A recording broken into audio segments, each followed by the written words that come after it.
তো এখানে বলতেছে যে আমাদের সেম ওল্ড স্টোরিটাও, যে রাইম অফ দ্য অ্যানশিয়েন্ট মেরিটারের কাহিনী, আমরা সবাই জানি তার কাহিনীটা, যে তারা সেল করেছিল ইংল্যান্ড থেকে সেল করে তারা দক্ষিণের দিকে চলে গেছিলো, ওইখানে একটা অ্যালবাট্রস পাখি আসছিল, তাই না, সেই কাহিনীটা।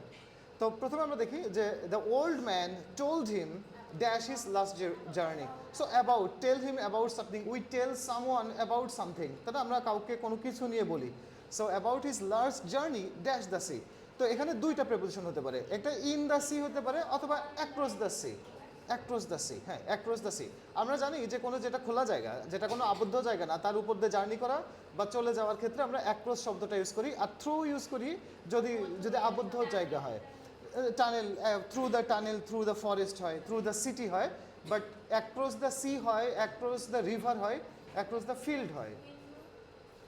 হ্যাঁ, থ্রু দ্য উইন্ডো হয়, থ্রু দ্য উইন্ডো মানে মধ্য দিয়ে, কোনো কিছু ভেতর দিয়ে।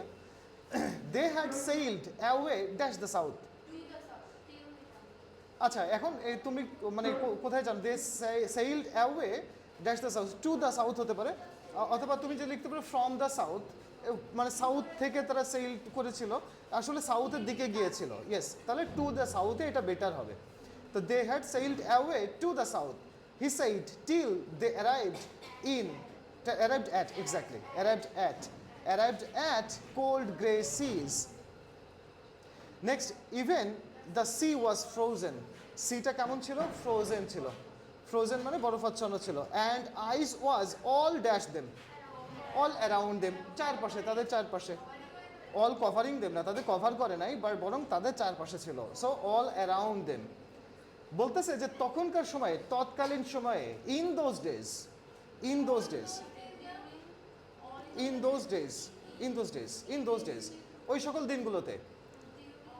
During those days, during those days মানে হচ্ছে আসলে ব্যাপ্তি বোঝায়। ডিউরিং বসলে ডিউরিং দ্যাট টাইম হতে পারে, যে ওই এই সময় শুরু থেকে এর শেষ পর্যন্ত। যদি একটা পিরিয়ড বোঝায় তাহলে এখানে ডিউরিং হয়, তাহলে এখানে ডিউরিং হবে না, কারণ পিরিয়ড বোঝাচ্ছে না। আচ্ছা, ইন দোজ ডেজ এটা একটা phrase usually.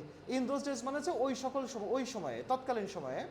There were no steam ships, অর্থাৎ বাষ্পচালিত কোনো শিপ ছিল না, ইঞ্জিন চালিত শিপ ছিল না।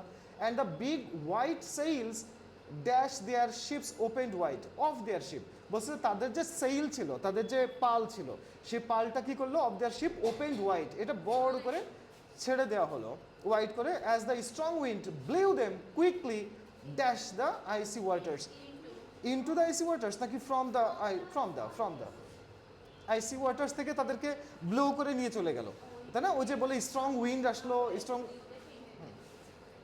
আচ্ছা, এখানে তো ইনটু দিতে পারো এক সেন্সে, যে পানির মধ্যে নিয়ে তাদেরকে ফেললো, এমন হতে পারে। এক্স্যাক্টলি, তুমি যদি এভাবে একটা মিনিং করো, তাহলে আসলে আমাদের দেখতে হবে যে এখানে আসলে মিনিংটা কি বলছে। ইনটুটা এখানে বেটার হয়, তাই না? বেটার সেন্স আসে, কারণ হচ্ছে তারা ওই যে বলেছে না যে তাদের চারপাশে শুধু বরফ আর বরফ ছিল, তাদের ওই পানির থেকে কি করে নিয়েছিল? তাদেরকে আসলে একটা বরফের মধ্যে নিয়েছিল। এক্স্যাক্টলি, এখানে ইনটুটা বেটার আসে।